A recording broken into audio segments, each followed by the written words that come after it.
All right. This is Sephida Artis Mills, and you are now tuned into the Danaya Azure Radio. Hello, Sephida. How are you? I am doing wonderful, Danaya. How are you? I am good. I am good. So I had the pleasure of now working with Sephida because Save actually met her during Super Bowl weekend this year when one of our artists, Ova, was able to open up for Redman over in Arizona. Yes. Yes, yes, yes. So you are part of the United Empowerment Party. Tell me a little bit about that. Yes, so the United Empowerment Party is a political party that was established in January of 2021, formerly known as National Cannabis Party, recently had rebranded, under the United Empowerment Party late last year. And we are a political party that is focused and centered around cannabis and all the policy and legislation that impacts the cannabis industry, as well as just the plant overall. So we are working to impact policy and legislation on both the state and federal level, working with multiple states and individuals within the space to make sure that the industry is equitable and fair to everyone, making sure that restorative justice is included in the conversation, especially with so much talk around social equity, and just really holding elected officials accountable to the way that they are supposed to serve people in communities and bridging that disconnect that's between the people and those that are put into those positions of power, because I really believe that there's so much more that can be done if things were more collaborative and where the community has a voice and they're able to speak directly to the people that are making these decisions, that impact their lives directly. So we're hoping to be that umbrella that unites everybody together and to where we can see things change truly. Absolutely. So cannabis is a really huge issue when it comes to this country. How did you originally get involved in it? Because it's kind of controversial. Yeah, and it's amazing to see how it still is controversial with it being legal in so many states, and that the stigma still exists, and it's kind of, even though it's legal, there's still so many things that are reminiscent of the prohibition era and the war on drugs. So um for me personally, I've been around cannabis my entire life. It's not something that I wasn't around or wasn't aware of even at a young age.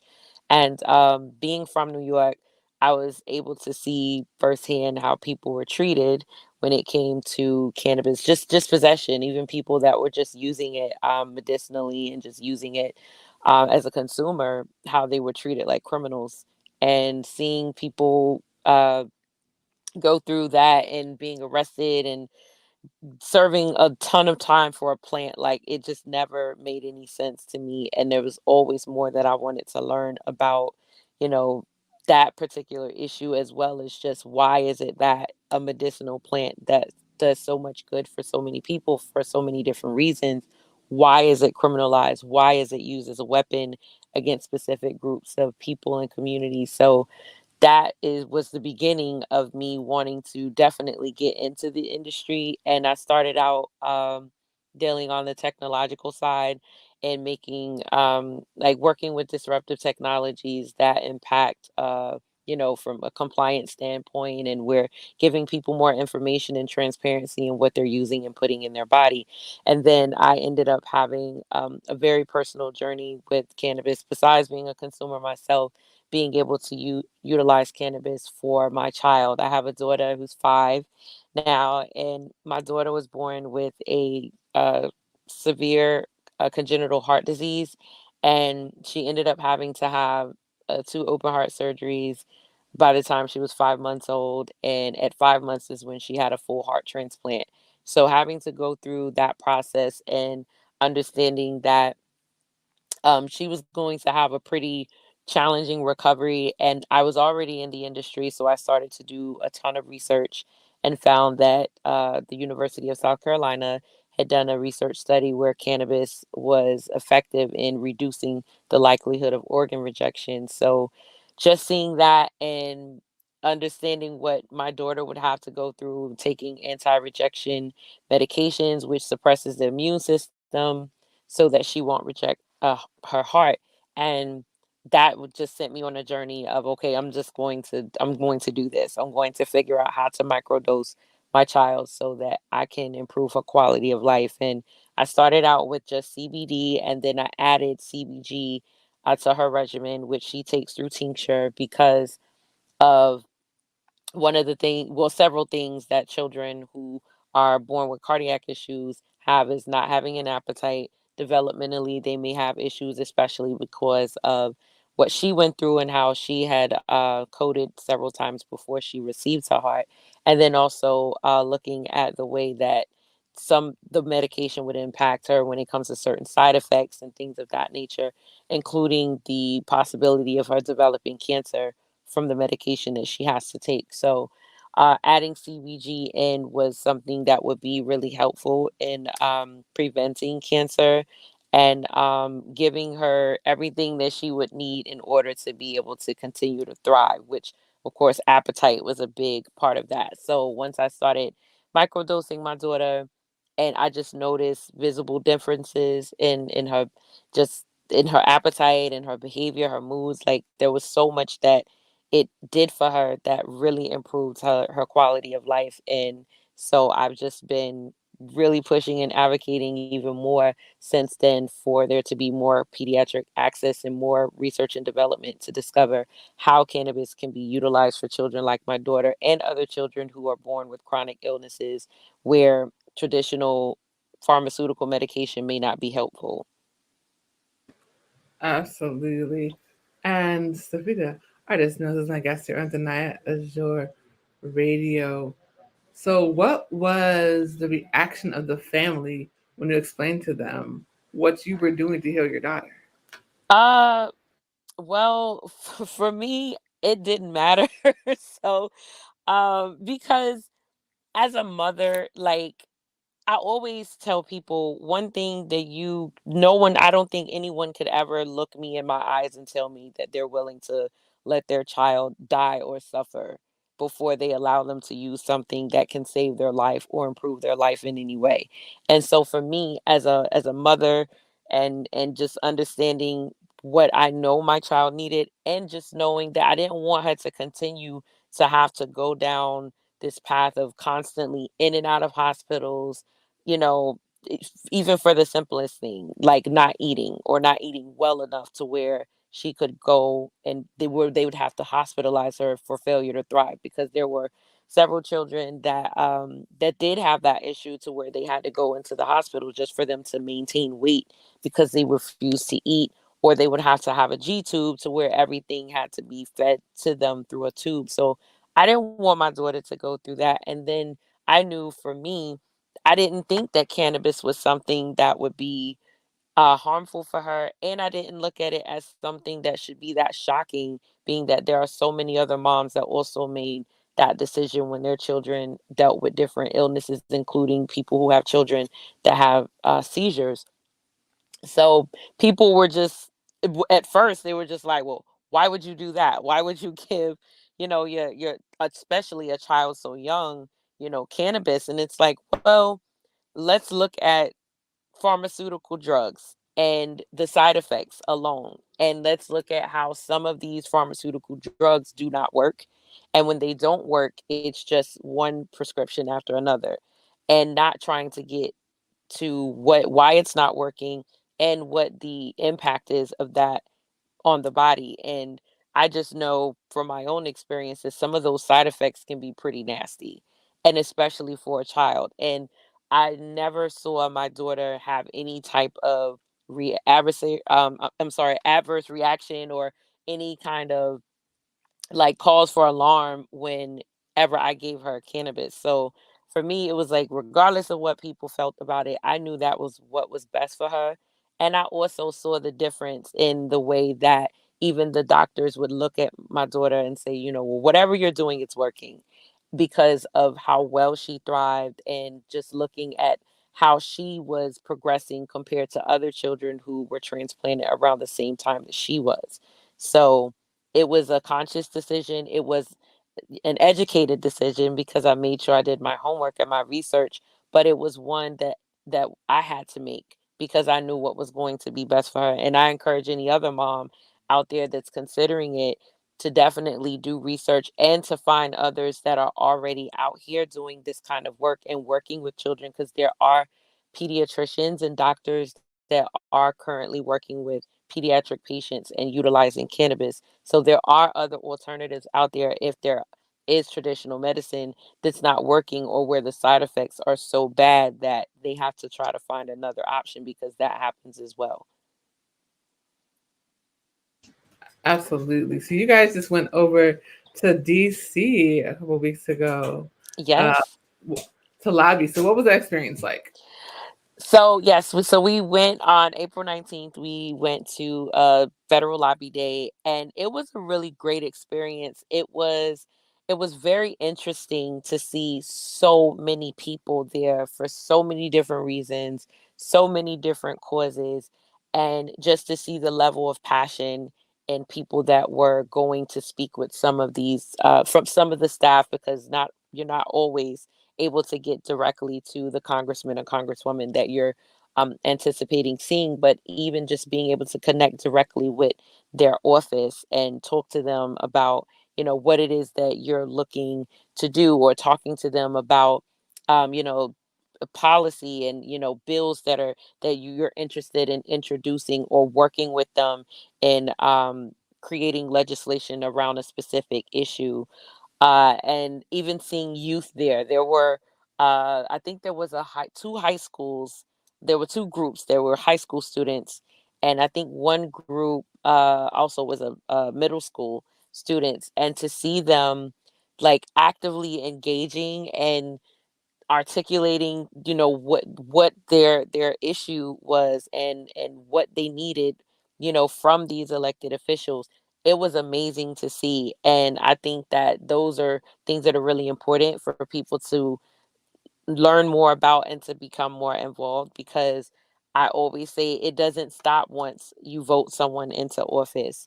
That is really when the work begins. Once they're voted in, it is your responsibility to make sure that you hold them accountable, and to make sure that if they are not serving your community in with whatever capacity they're supposed to, regardless of what district, what city, what state, or even if it's federally, you have the right to say, listen, you are not, meeting the needs of our community. You are not listening to us, or there's things that needs to change. You have to hold them to that, because this is why I feel a lot of things don't change, or you can't really move the needle, but so much, because no one's organizing and coming together to say, hey, this is the problem that we see, and then here's a solution. So in addition to holding them, to their word, and what they do to pander and say, vote for me and we're going to do this, and it happens every single time, and you continue to vote for people, and then nothing changes. And I think people forget that the power is yours. It belongs to you. You put them in the position that they're in. So you have a lot to say about where things are and where things should be, because your community, where you live, where you work, where your children go to school, it is a direct impact on you when there are people that are supposed to serve you and it's not happening, or you're constantly seeing things spiral downward when it comes to real that is not being real needs that are not being met in a community. So it was really great to see so many people in one space that were advocating for specific causes, or they were there specifically for something that they were very passionate about getting that message across to them. And I think it was really effective in a lot of ways, because you're meeting them where they are, and you're making sure that your voice is heard and that you're represented, or that you're showing up as a representative of your community. So I thought it was great. I definitely look forward to more of them, and I encourage other people to attend or get with organizations in your community that are going to lobby days, and start to align with them so that your voice can be heard as well. Absolutely. I've been to several lobby days, probably in Springfield. I have not done the DC ones, but the ones in Springfield are always interesting because you see a lot of the same people that you typically see like in your city, but you're actually able to network with them and talk to them, and they see that you're serious because you're 4 hours from your crib to make sure that they understand that we really do need what we're asking you for, and Right. we come and travel to you so that we can have this conversation. But I think it's really important that people understand the power of your vote. If voting Yes. wasn't important, they wouldn't try to take it away, because there's so many different states Yes. right now that are doing so many voter suppression laws. It's not even funny. They're even talking. They're even was there's a coup to basically have it so college kids can't vote because they know that a lot of the college kids are voting in their best interest, and they don't like that. So they're trying to take that away. But again, if it wasn't important, they wouldn't try to take it away from you. So Yes. Totally agree. definitely. Sophia Artis knows is my guest here on Danaya Azure Radio. So you introduced this technology called Gunmark. Tell us a little bit about that and how it got developed.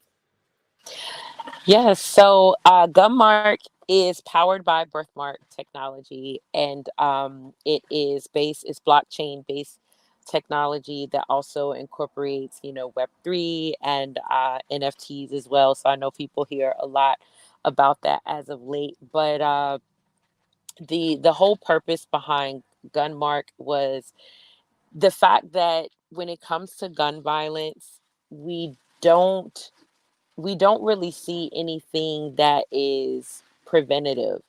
And we felt like utilizing, for one, we feel that technology can and should, of course, be used for good. And we feel there in a lot of ways that, disruptive innovation in the technology space is the answer to a lot of issues and problems that are happening that need real solutions. And I think for us, it was just a matter of, this is a state of emergency, and this is something that is necessary. It shouldn't be optional. And it puts the responsibility on the not only the gun owners, but the gun manufacturers, and making sure that not only are weapons accounted for, that they can be traced, even though people kind of have mixed feelings about tracking. But when you live in a society where, I'll give you one example, most of the time when there is a murder committed, unfortunately, the number one reason why cases go unsolved is because they cannot locate the murder weapon.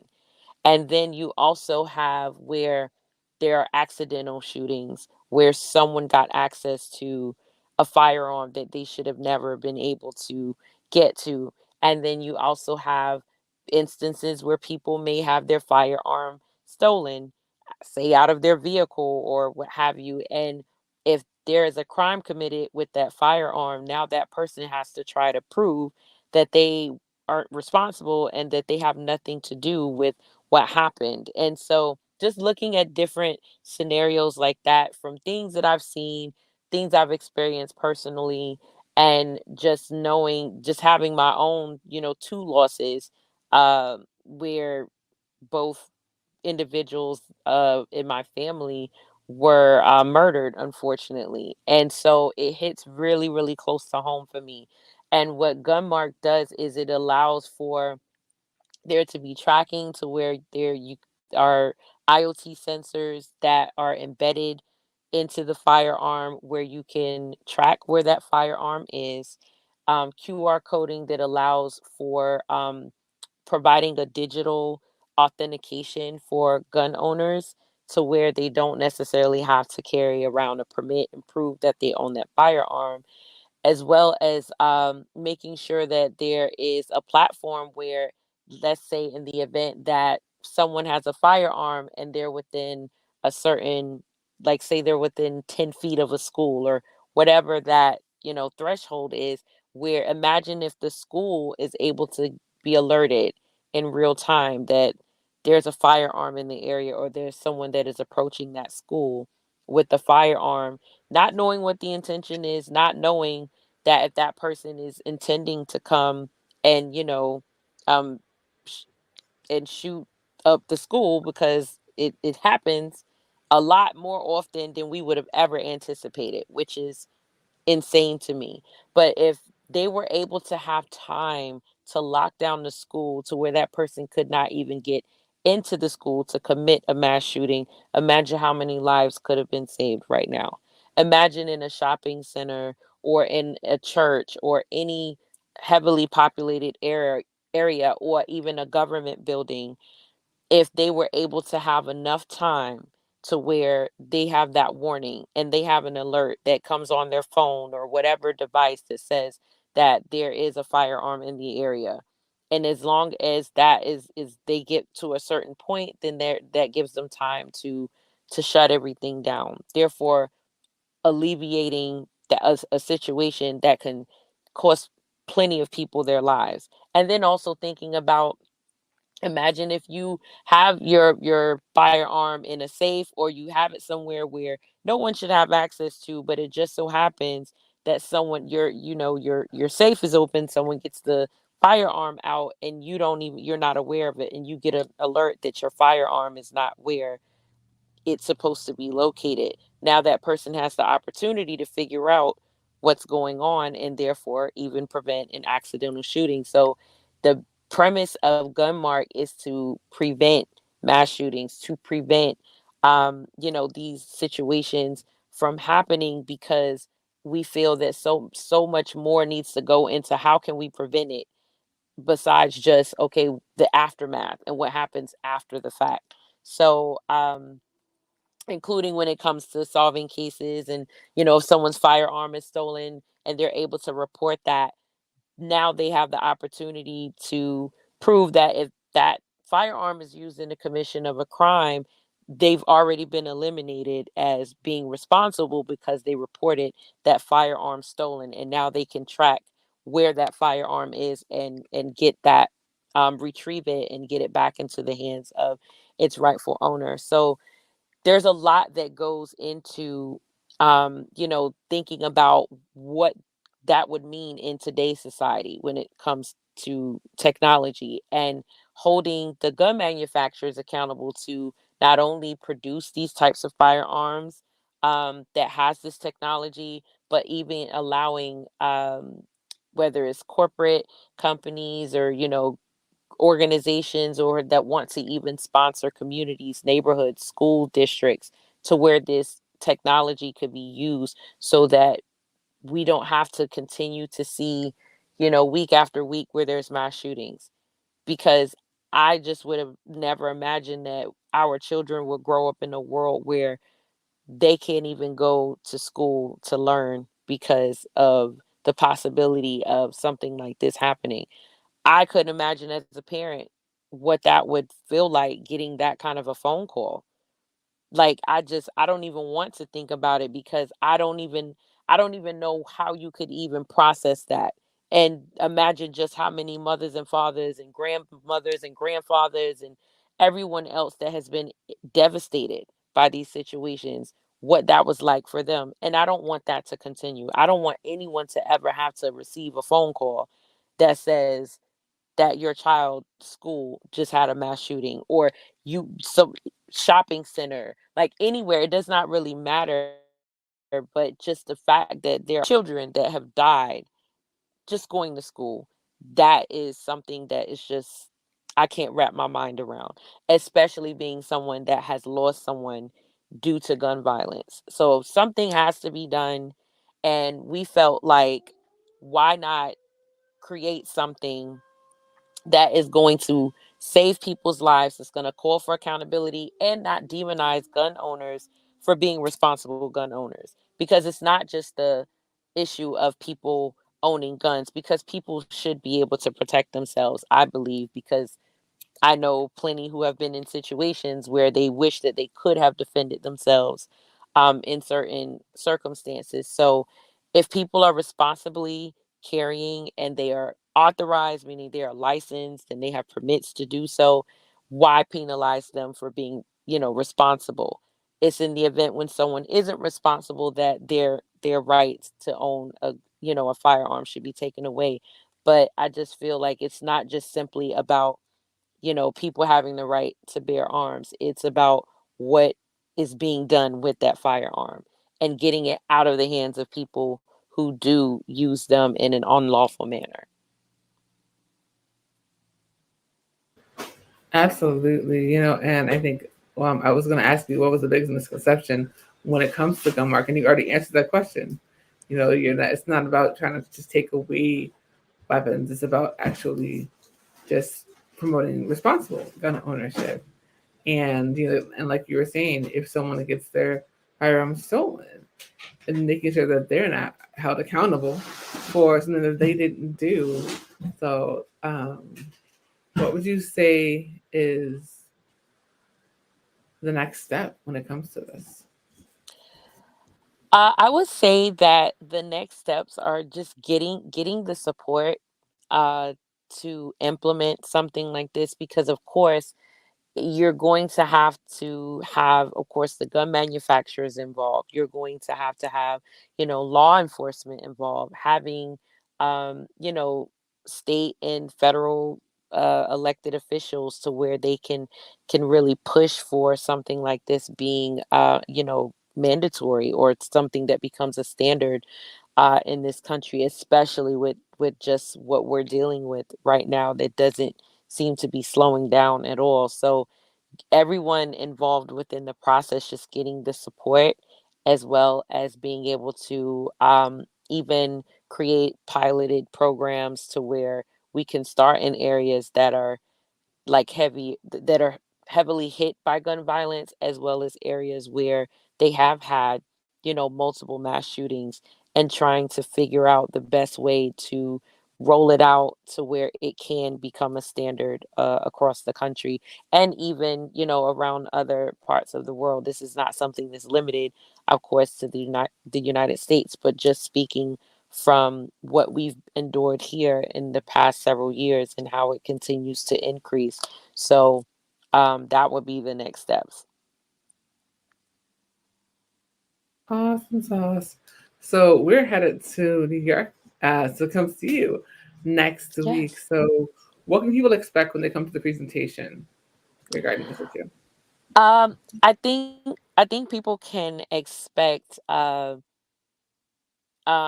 just coming from a personal place, that this is something that is not just about putting something together that is based off of, what you can make from it, or just monetizing, an opportunity. This is something that is very, very personal for me. And I think that when people walk away from that event, once they're able to really understand the why, and that my why and our why as a collective is very, very much similar, that it will push people more to want to not only support it, but to be able to put more pressure on those that are in positions of power to make those kinds of decisions, that this is not just something we want, this is something that we need. So I'm hoping that when people walk away, that they're able to not only understand the technology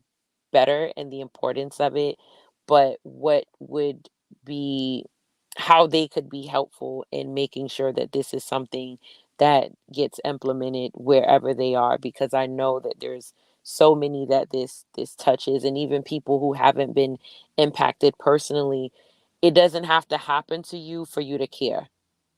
And that's something that I want to definitely convey to anyone who's listening now, and anyone who's going to be present here in New York. I really want people to understand that you should not wait until it happens to you for you to care, or realize how important this is, how much of an emergency this is to implement something of this magnitude. So that's about the best way that I can, explain it, because like I said, it is personal for me for many reasons, but I know it's also personal for many others who even just witness all of these things that continue to happen. Absolutely. So with everything that you're doing, when everything is said and done, what do you want your legacy to be? I want uh I want my legacy to be one of service. I think I always say my life is my ministry. And I believe that leaving a legacy that is a path for others to follow in, I want it to be one where people will take that baton or take the initiative to help someone else, to uplift someone else, to do things that's going to not only empower others, but that's going to make people's lives better.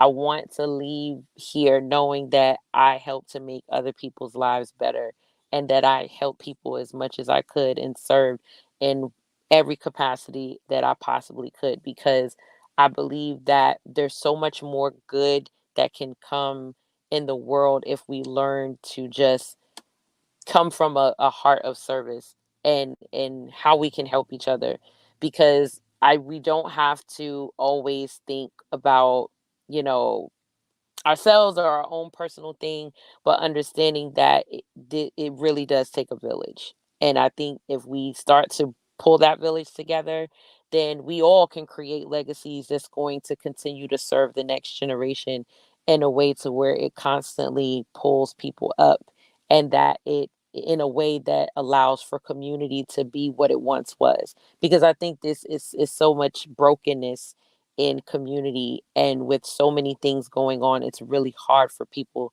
to even think about others, because they have so much that is heavy and weighing on them, and it's burdensome on them. So if we're able to collectively come together, we can share those things, and it doesn't have to be so heavy on one person, and then people will begin to understand the power of unity and collaborating and coming together. So I'm hoping that I can leave a legacy that is a pathway to all of those things for others to follow. Absolutely. Go ahead and tell everybody where they can find you, follow you, and book you. Yes, so you can find me on IG as at She's So Brooklyn. I'm from Brooklyn, so most of my social handles are the same thing. So even on Twitter, it's the same thing. You can also follow at United Empowerment Party on IG, and of course unitedempowermentparty.org. To learn more about Birthmark Technologies, you can go to birthmark.io, and that's pretty much it. And of course, you can always reach out to me on IG, send me a message, shoot me a DM if you want to connect with me directly. But there's definitely going to be other platforms as well that's going to be coming soon where people will be able to reach me as well. Awesome sauce. Thank you so much, Queen. I truly appreciate you. You have such an amazing story, and your vibe is phenomenal. And I cannot wait to meet you in person next week. Yes. I am super excited. I appreciate it so much, Danaya. Thank you for inviting me to your platform and being able to talk about these things, because I'm just looking for people to continue to build this tribe and continue to do, great things in the world. And so I'm looking forward to it. Thank you again. Have an amazing day. You too. Thank you, Danaya. Bye. Bye.